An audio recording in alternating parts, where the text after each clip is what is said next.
Good day to you, ladies and gentlemen, and all the great people on the other side of the screen.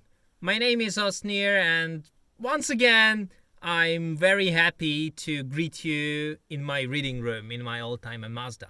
And today, under this, starting rain and near the lakeside, I would like to read you an interesting article about Sigmund Freud and his approach to sexuality, and the way this kind of approach and this kind of sexuality shapes our everyday lives. So, let's plunge into this text. The text which was first published like 2 years ago in 2018, if I'm not wrong. You may find that text in my Introduction to Academic Driving book below. Just check out the link. So, minds, cars, and threesomes. These are not always about sex, but Sigmund Freud was right at a certain point. What do you know about the number 3? It is all around us. Triangles, threequels, 3Ds, troikas, triads, tripods, tricepses, and triceratopses. Rock, paper, scissors. The 3-point star of Mercedes, the Holy Trinity in Christianity, heaven, earth, hell, the 3 rubies of Mitsubishi, 3 leaf clovers, 3 sheets to the wind, the trident on the coat of arms of Ukraine, accelerator, throttle, and brakes, ZZ top, 3-piece suits, 3 little pigs and 3 little kittens, the triptych of Hieronyme Bosch, Jeremy Clarkson, Richard Hammond, and James May. 3 penny bits, red, yellow, and green. The 3 stripes of the German flag. The 3-headed Cerberus. 3 legs. 3, but anyway, sometimes it looks like 3 legs. 3 is a very popular number in numerology. If we believe those who believe in believing, 3 stands for synthesis and order, as it reconciles 2 extremes by bringing an intermediary into their company. 3 is balanced and perfect number by default, which allows it to be heterogeneous, inexhaustible, and unstoppable. It combines creative, protective, and destructive powers. Mates, it seems like nothing more true and explanatory exists in nature than the number 3. Even M theory.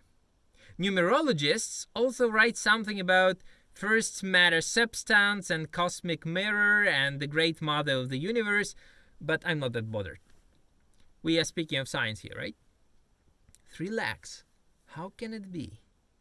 At the beginning of the 20th century, Austrian neurologist Sigmund Freud also came to the conclusion that 3 was important.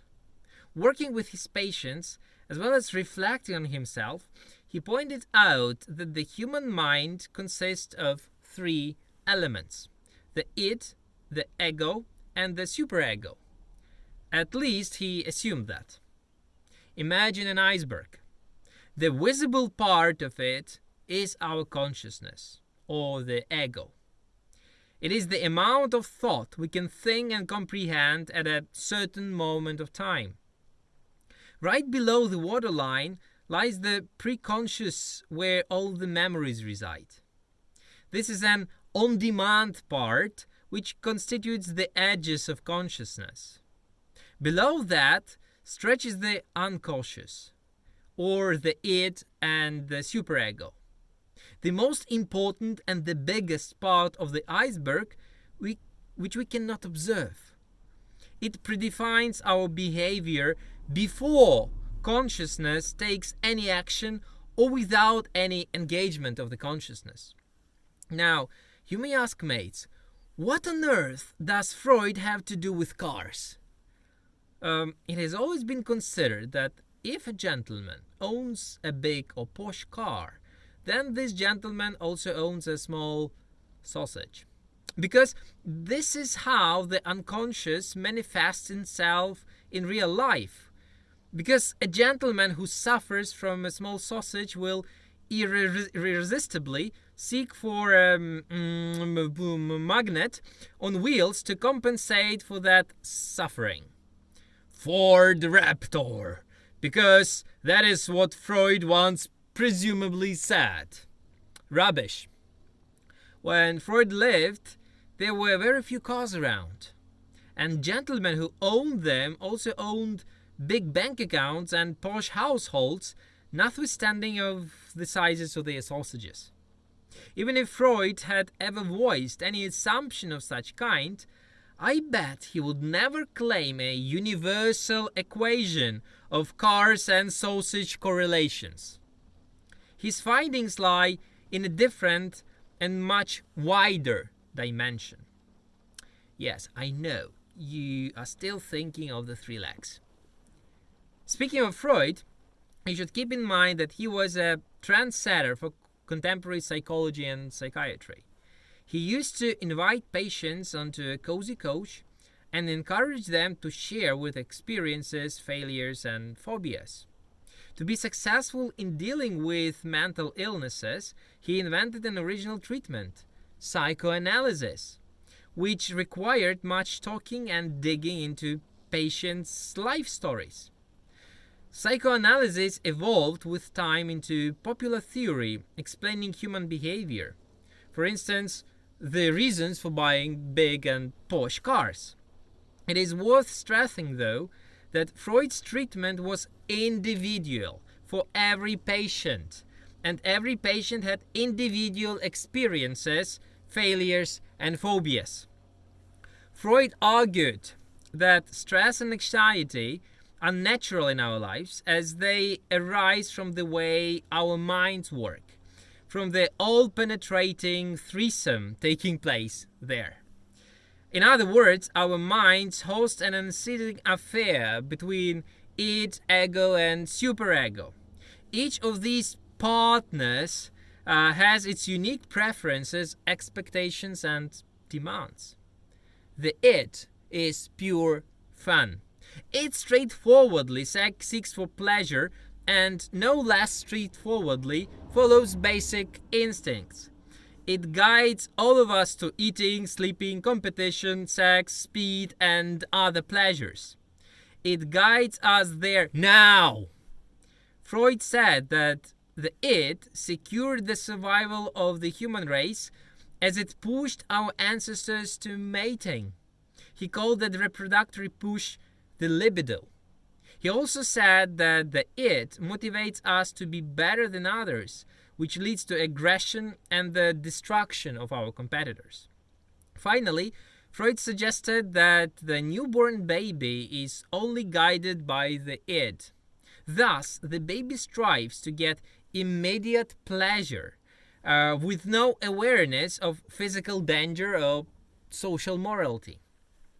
Speaking of danger, by the way, this is the domain of the ego, which evolves from the id in a process of human maturation.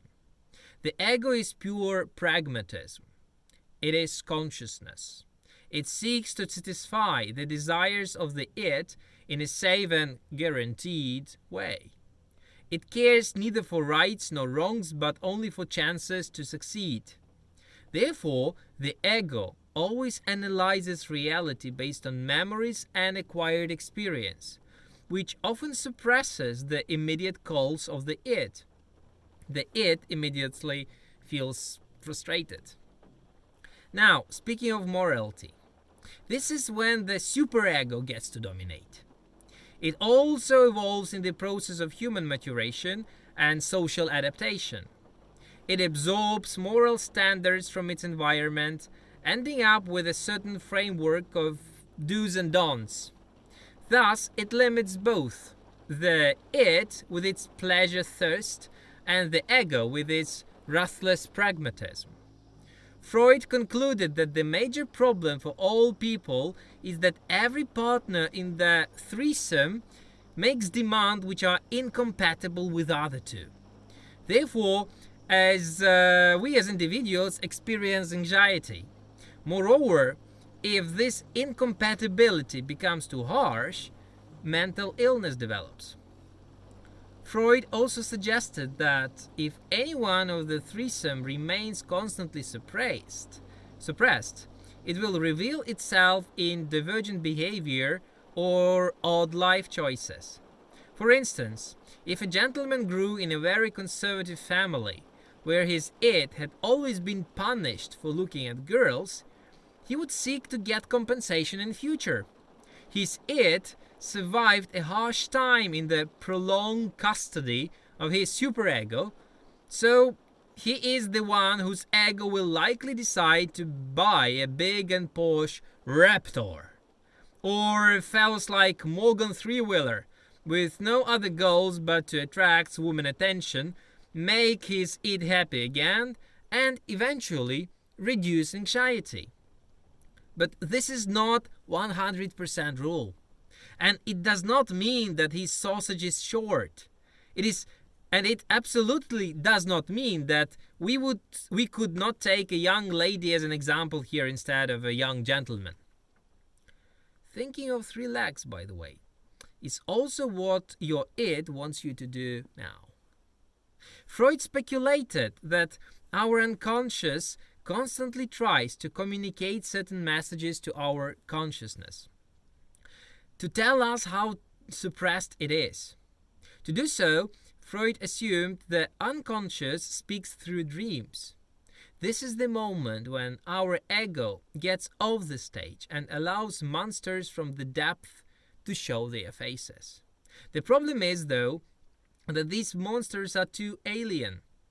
In other words, it is very hard to interpret the language of the unconscious properly. According to Freud, dreams are nothing but the desires of our id, expressed in a very distorted, symbolic, and specific id-ish way. However, if you are able to interpret your dreams, attributing a conscious meaning to an unconscious symbol, then balanced satisfaction will emerge within the threesome. The stress and anxiety will calm down. The size of the iceberg of your mind will become measurable. And yes, you will understand better why on earth you bought that Raptor to drive through London or that Morgan to crawl along the jams on the M5 in Somerset. Jeremy Clarkson used to say that a very curious 7-year child lives in every one of us, and that the Grand Tour, as well as other car shows, numerous other car shows, are made to please that child. Don't you think that Jeremy points to Freud's theories there?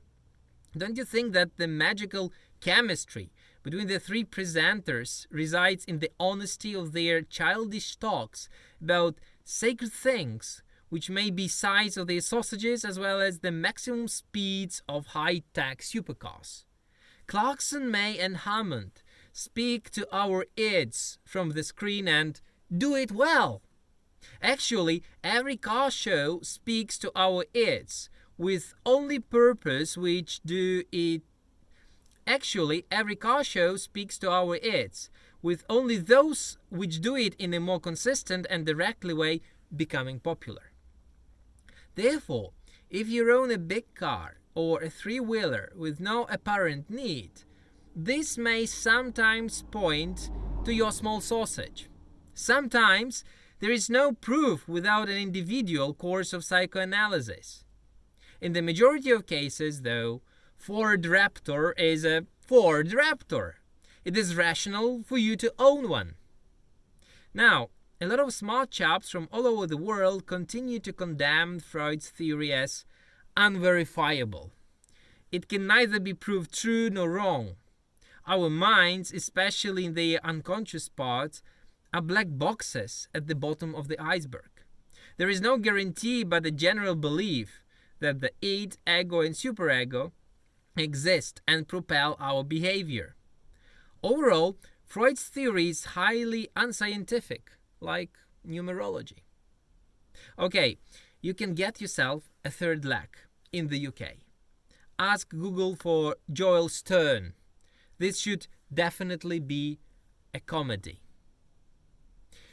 Ladies and gentlemen, and all the great people on the other side of the screen, thank you for being with me. I hope you liked it. I hope this story broadened your horizons. I hope you understand better now why owning a big car is usually owning and only owning a big car. If you want to know more stories like this, consider subscribing to this channel because I'm uploading my stories regularly. I'm reading them aloud to you. If you would like to read them by yourself, consider checking the link below because these are links to my books and illustrated books, by the way. Just, yes, consider having a look at them. And see you next time.